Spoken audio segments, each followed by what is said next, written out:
Irmãos amados, paz e graça, tudo bem? Aqui está tudo bem, graças a Deus.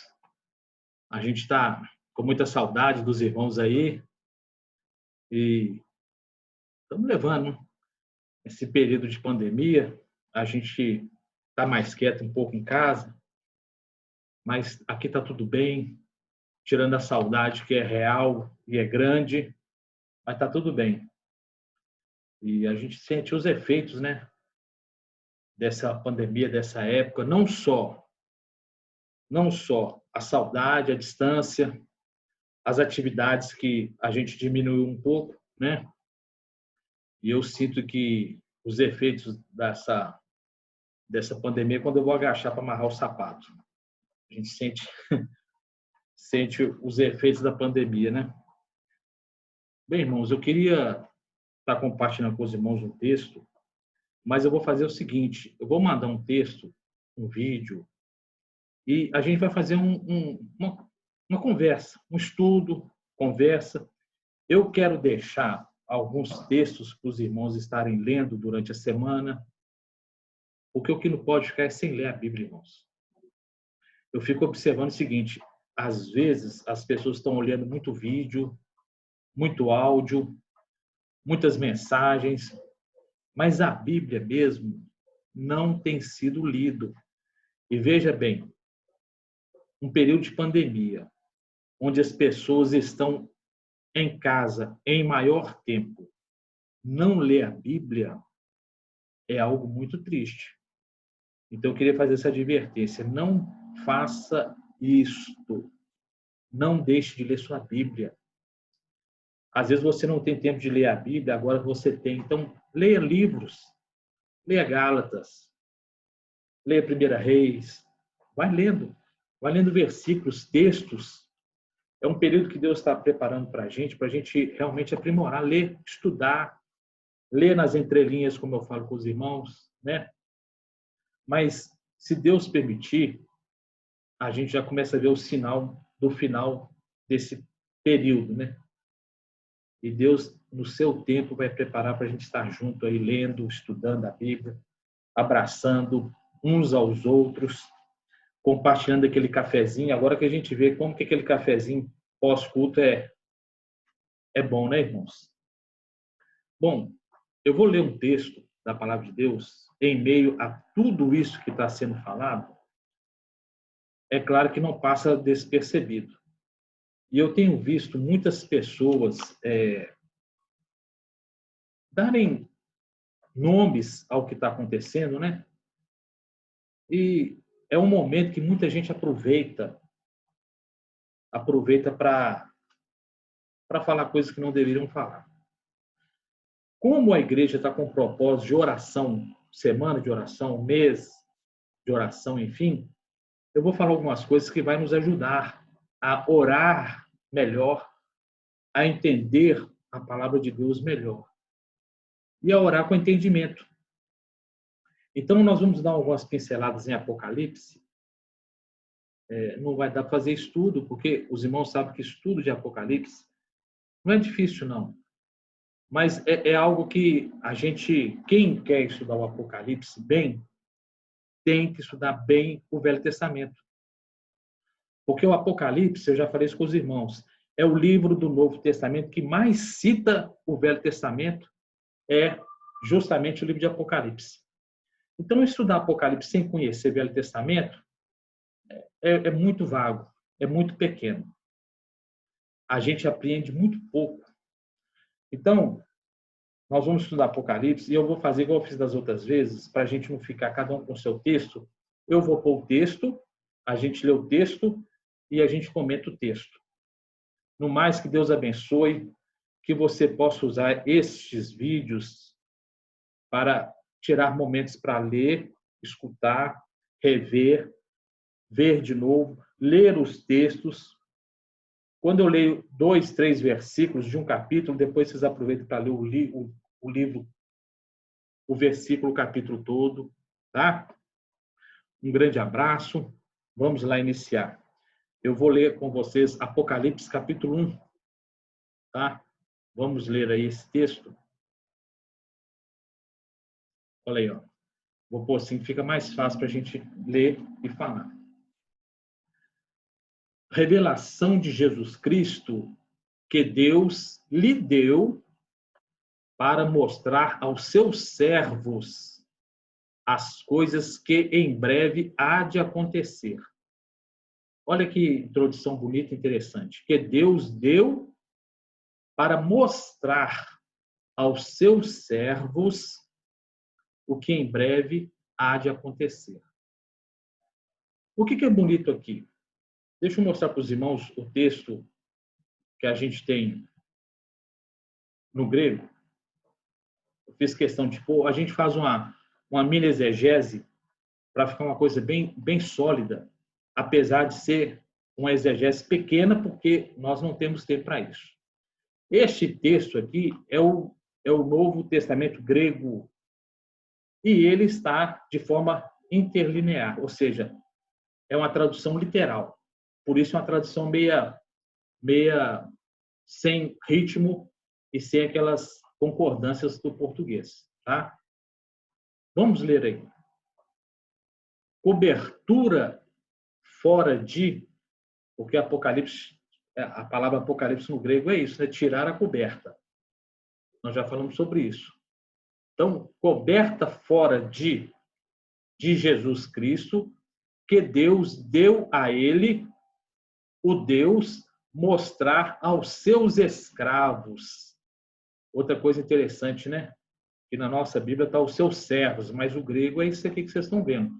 Deus deu aos seus escravos dele as coisas que é preciso vir a ser em rapidez e fez conhecidas, tendo disposto fora de, através de o anjo dele, ao escravo dele, João. Irmãos, isso aqui muda muita coisa. Não que seja diferente, mas muda muita coisa. Olha essa expressão aqui, ó. Vou passar o mouse. Aqui, ó. As coisas que é preciso vir a ser. Aqui está no grego, né? Haidei, genestai, endachei. Não domino o grego, não, mas eu leio, né? Olha só, irmãos. É preciso vir a ser. Então, Deus mostra aos seus servos as coisas que é preciso que aconteça. A nossa tradução fala que devem acontecer. Só que aqui é uma forma mais clara do que realmente Deus está fazendo.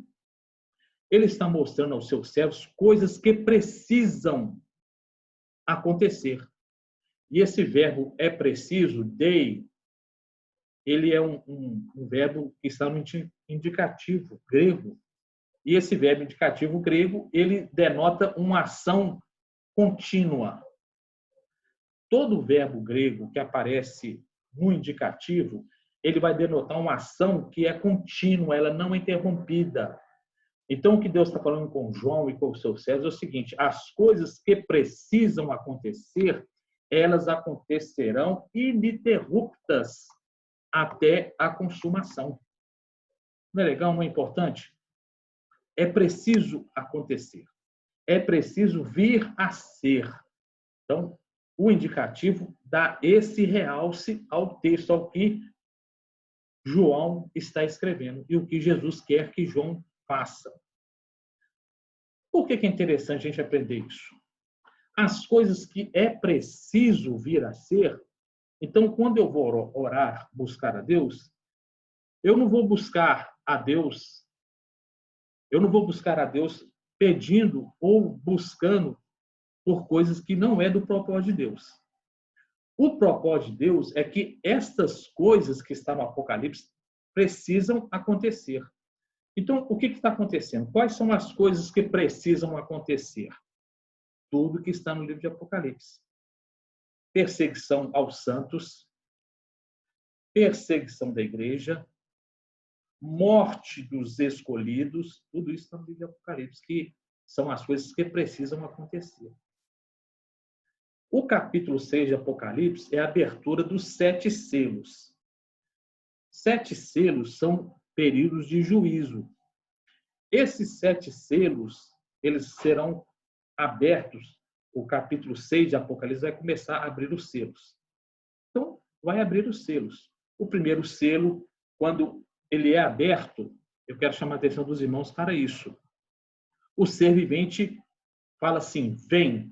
É um imperativo no grego que ordena ao cavaleiro que venha.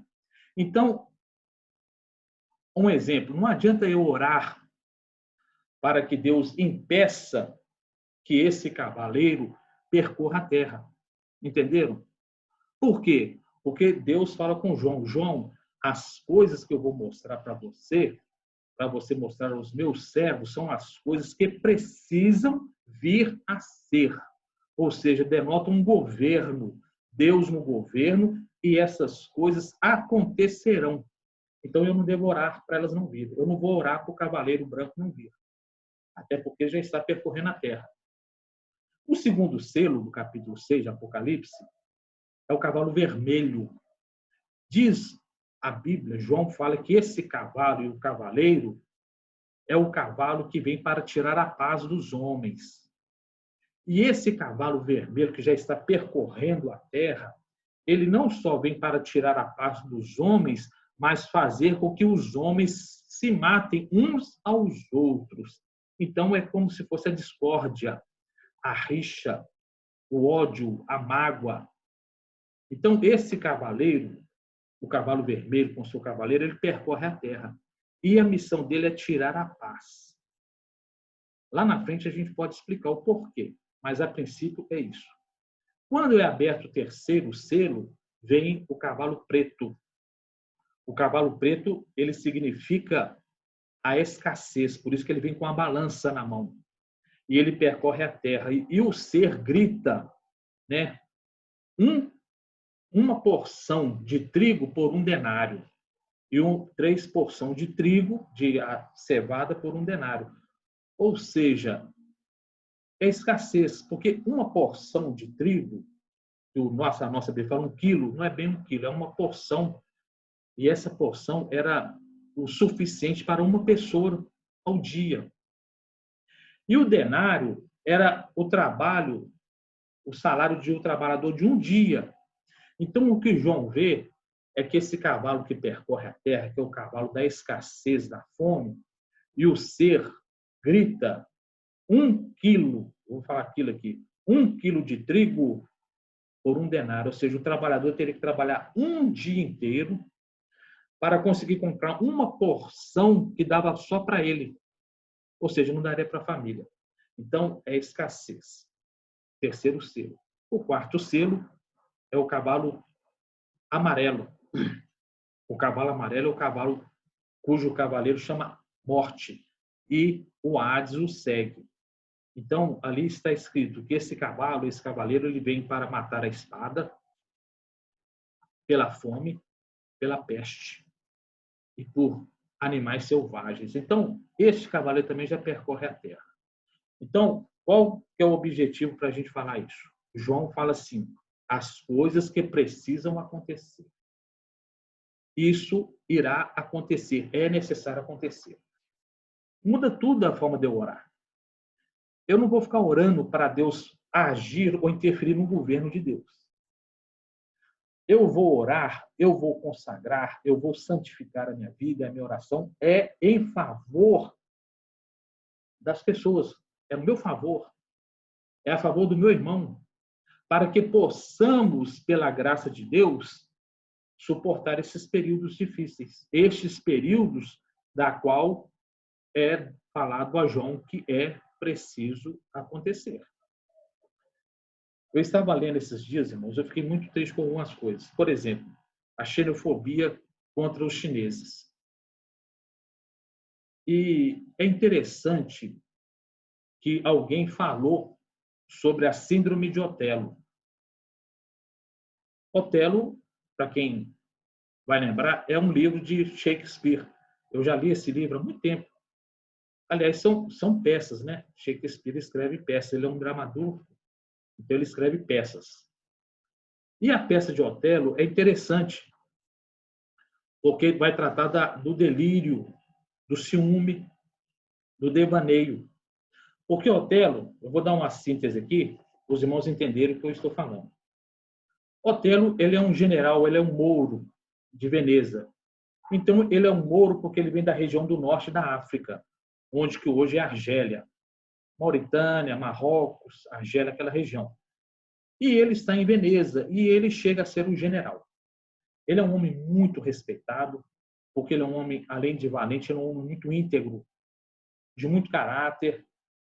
Ele é um homem que as pessoas o admiram. E Otelo, ele frequenta a casa de um senador. Esse senador, eu não vou lembrar o nome dele agora, tem muitos anos que eu li o livro. O senador sempre o visita, sempre o convida para visitá-lo. Então, Otelo está sempre na casa dele. Otelo está contando, e o senador pergunta a Otelo como vai as campanhas. Aí ele narra os episódios, lutas, guerras. E só que esse senador tem uma filha que chama Desdemona. Desdemona é a filha do senador. E ela, ouvindo aquelas histórias, ela acaba apaixonando por Otelo. Otelo não percebe, mas ela admirava aquele homem de caráter, de postura, de firmeza, de coragem, que defendia o seu país. Resumindo a história, ela casa com Otelo. Aí o que acontece? Vou resumir bastante, senão quem quiser ler o livro depois atrapalha, né? Aí surge um rumor que os turcos irão invadir a Veneza. Aí eles mandam Otelo para o Chipre para fazer um bloqueio. Otelo vai com a sua esposa, leva 2 álveres, ou 2 oficiais. Só que Otelo, ele promove ele promove o Cássio a tenente. E o Iago, ele fica extremamente ciumado, muito ciúme, muita revolta, muito ódio, porque ele achava que ele que tinha que ser promovido. Aí o que acontece? Ele vai para Chipre com Otelo e com Cássio, e lá ele começa a distorcer todas as informações relacionadas a Otelo e a Desdemona, que é a sua esposa, que é uma linda jovem, era a moça, no livro, segundo Shakespeare, era uma das moças mais bonitas de Veneza e mais cobiçada. E ela casa com Otelo. Então, o Iago vai plantar o quê? O ciúme. O livro é um clássico sobre o ciúme. Por isso chama Síndrome de Otelo. É um delírio, a pessoa fica em delírio, em devaneio, e acaba fazendo coisas horríveis. Aliás, a Bíblia fala, né, que o ciúme é implacável como a sepultura. Então, apesar de Otelo confiar muito na sua esposa, esse Iago vai começar a criar histórias, distorcer histórias. Quando Otelo sai para as campanhas, quem fica no seu lugar no comando é o Cássio. E o Iago, por ele estar doente de ódio, de mágoa, porque ele perdeu a oportunidade de ser um tenente, ele começa a fazer intrigas.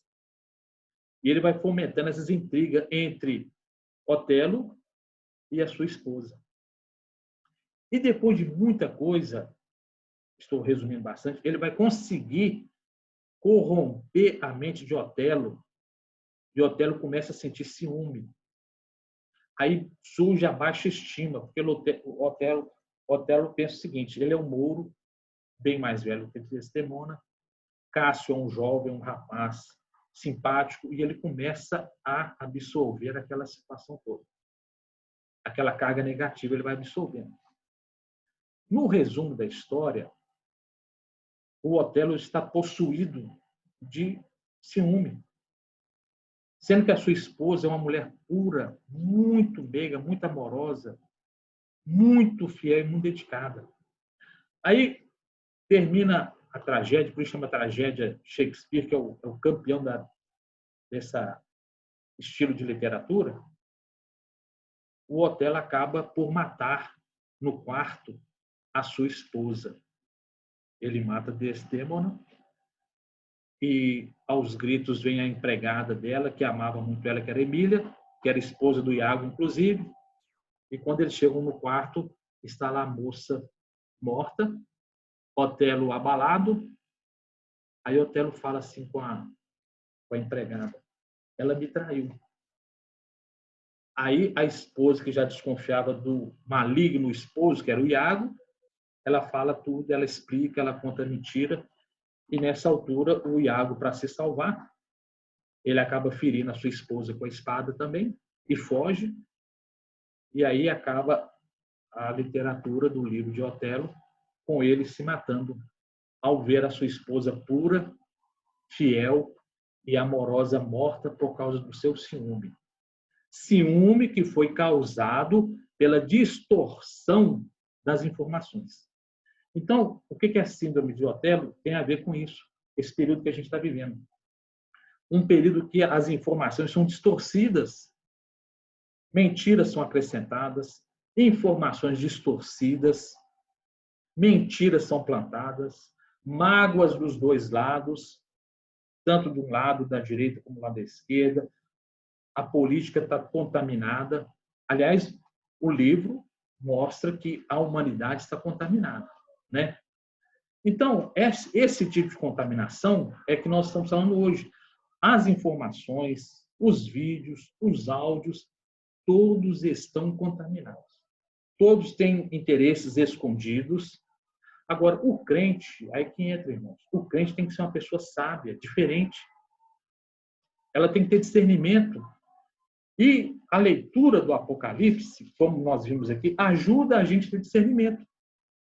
Porque se Deus fala assim, as coisas que precisam vir a ser, João, escreva para mostrar aos meus servos as coisas que precisam vir a ser.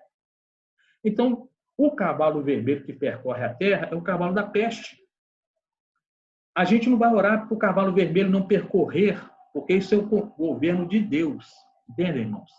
Eu tenho visto muitas pessoas falando que vão orar para Deus para essa pandemia acabar, dando tempo para ela acabar, determinando o dia que ela vai ter que acabar. Não é por aí. É claro que a gente pode orar para que as causas, os efeitos dela, né, Deus, na sua misericórdia, atenue. Mas orar para que o cavalo vermelho percorra a terra não é função da igreja. Entendeu? É isso que eu estou querendo chegar com os irmãos nessa introdução. O cavalo vermelho vai percorrer, o cavalo preto, o cavalo amarelo. Eles irão percorrer, cada um trazendo as suas peculiaridades. Não cabe à igreja, então, orar, plano data, ou para a pandemia fazer isso ou aquilo acabar. O entendimento que o Apocalipse tem é esse. Elas precisam acontecer. E tanto é importante a gente observar isso, que logo após essa introdução do capítulo 1 do Apocalipse, Deus vai orientar o quê? As igrejas. Porque o capítulo 2 e o capítulo 3 de Apocalipse são cartas enviadas às igrejas. Ora, Deus fala com João, precisam acontecer. E visto que essas coisas precisam acontecer, então cabe você enviar às igrejas para que elas se preparem. Observe. Não fala assim, vou enviar às igrejas para que elas entrem em oração para pôr fim nisso, pôr fim naquilo, pôr fim na perseguição. Não tem jeito. Aliás, o quinto selo, quando é aberto o quinto selo, é a oração dos mártires, ou dos que morreram por causa do evangelho, que estão debaixo do altar. E eles oram a Deus para que Deus faça justiça àqueles que foram os responsáveis pelas suas mortes.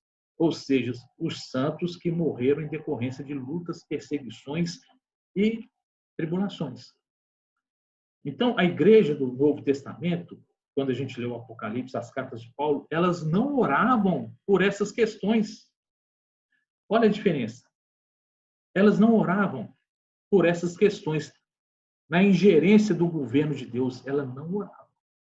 A igreja hoje, pela falta de contato com a Bíblia, ela ora e ela interfere no governo de Deus. Acha que interfere, que na verdade não interfere, né, irmãos? O governo de Deus é absoluto e soberano. Tanto é que Pedro, nesse tema, capítulo 3 de Pedro, quando ele descreve sobre os acontecimentos finais, o céu, a lua, aquela coisa toda, Pedro fala assim, olha, visto que estas coisas hão de acontecer, que tipo de pessoa devemos ser nós? Olha só, a visão de Pedro. Essas coisas irão acontecer. E se elas irão acontecer, nós não temos ingerência nem interferir, porque é o governo absoluto de Deus. Então, Deus nos comunica para que possamos ser pessoas melhores. É o que Pedro fala, e eu gostaria que os irmãos depois lessem 2 Pedro 3, que é importante. Eu vou fazer o seguinte, irmãos, eu vou dar pequenas pausas para a gente não ficar com o nosso texto grande e depois a gente vai continuar. Eu vou ver se eu mando esse texto para os irmãos. Eu quero discorrer com os irmãos isso para que os irmãos tenham oportunidade de reler, de perceber. É muita coisa. Os irmãos observem bem. Um verbo que nós lemos aqui, olha como é que ele vai criando várias e várias situações para a gente, se a gente não controlar aqui, eu faço igual da outra vez. Vou fazer um áudio, um vídeo que os irmãos vão ficar bravos, de tanto tempo que vai demorar. Mas é por causa disso. Eu quero discorrer com os irmãos de forma de diálogo, a gente conversar. Como os irmãos fazem, os irmãos sentam no banco, aqueles estudos que os irmãos fazem durante a semana, aquela turma de Deus abençoada aí, sentem em roda, né? E ficam lendo a Bíblia e discorrendo e conversando. É isso que eu quero fazer com os irmãos. É como se eu estivesse naquela roda sentada e a gente estivesse conversando. Tá? Então, a nível de introdução, os irmãos entenderam, o objetivo é esse. Visto que estas coisas vão de acontecer, segundo Pedro, que pessoas temos que ser nós? E visto que Paulo também vai falar a mesma coisa, e João fala aqui no Apocalipse, olha, estas coisas que estou escrevendo, elas precisam vir a ser. Então é bom que os irmãos tenham o vídeo, os irmãos vão naquele textozinho que eu pus aí, tá? E os irmãos leiam e meditem, tá? Depois, com a graça de Deus, nós vamos continuar aí e